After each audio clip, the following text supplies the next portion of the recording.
से बने, ये बहुत ज्यादा इंपॉर्टेंट है। देख लेते हैं, देखिए किस तरह से सदस्य चुने जाते हैं इसके। ठीक है, विधायकों द्वारा चुनी हुई सीटें। ठीक है, विधायक जो एमएलए होते हैं, एमएलए कोटा होता है, 1/3 सीट एमएलए चुन सकते हैं। अगर आपके एमएलए से अच्छी पकड़ है, जान पहचान है, तो एंट्री कर सकते हैं। इसके लिए आमतौर पर पार्टी का नामांकन और विधायकों का समर्थन जरूरी है। पार्टी का नामांकन और विधायकों का समर्थन जरूरी है, तो आप एंट्री ले सकते हैं।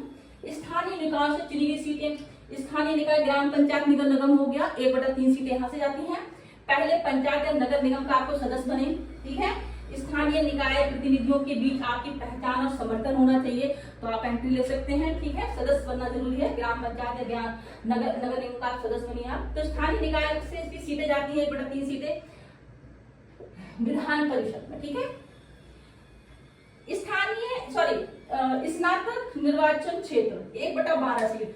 आपने देखा होगा स्कूल वगैरह में जो ग्रेजुएशन किया होगा, तो वहां कभी कॉलेज में सुना होगा आपने ये बोर्ड वगैरह चल रहे हैं, तो यहाँ से भी सीटें जाती हैं 1/12 सीटें। इसमें मान्यता प्राप्त विद्यालय से स्नातक लोग वोट करते हैं, यहाँ पे वोटिंग चलती है। ठीक है, अगर आप स्वयं स्नातक हैं, आपका समाज से अच्छा जुड़ाव है, तो आप स्वतंत्र या पार्टी उम्मीदवार के तौर पर चुनाव लड़ सकते हैं। कॉलेज से जाते हैं, ठीक है, यहाँ से भी एक एंट्री होती है विधान परिषद में। एक शिक्षक निर्वाचन होता है, ये 2 तरह के निर्वाचन है, स्नातक निर्वाचन होता है, एक शिक्षक निर्वाचन होता है।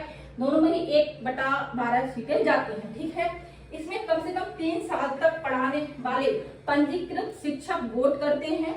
अगर आप शिक्षक हैं, आपके शिक्षकों के बीच अच्छी पकड़ है, तो आप इस रास्ते भी विधान परिषद में जा सकते हैं। ठीक है, राज्यपाल द्वारा नामांकन। देखिए, राज्यपाल द्वारा भी नामांकन होता है अगर आप किसी विशेष क्षेत्र में आपका योगदान है, कला साहित्य में। ठीक है, कला हो गया, साहित्य हो गया, विज्ञान, समाज सेवा, शिक्षा वगैरह, इनमें अगर आपका विशेष योगदान है तो राज्यपाल आपका नाम दे सकते हैं। ठीक है, 1/6 सीटें जाती है। राज्यपाल ऐसे व्यक्तियों को नामित करते हैं जिनका कला, विज्ञान, समाज सेवा, शिक्षा में विशेष योगदान होता है। ठीक है, अगर आपका योगदान है, आपको कुछ प्राइज वगैरह मिलेगा, ठीक है, इन चीजों में तो नामांकित हो सकते हैं। ठीक है, तो और स्वतंत्र रूप से देखिए, अगर आपको एंट्री करनी है स्वतंत्र खुद से ही, तो आपको समाज सेवा में जुड़ना होगा, लोगों के बीच जाना होगा और हेल्प करनी होगी।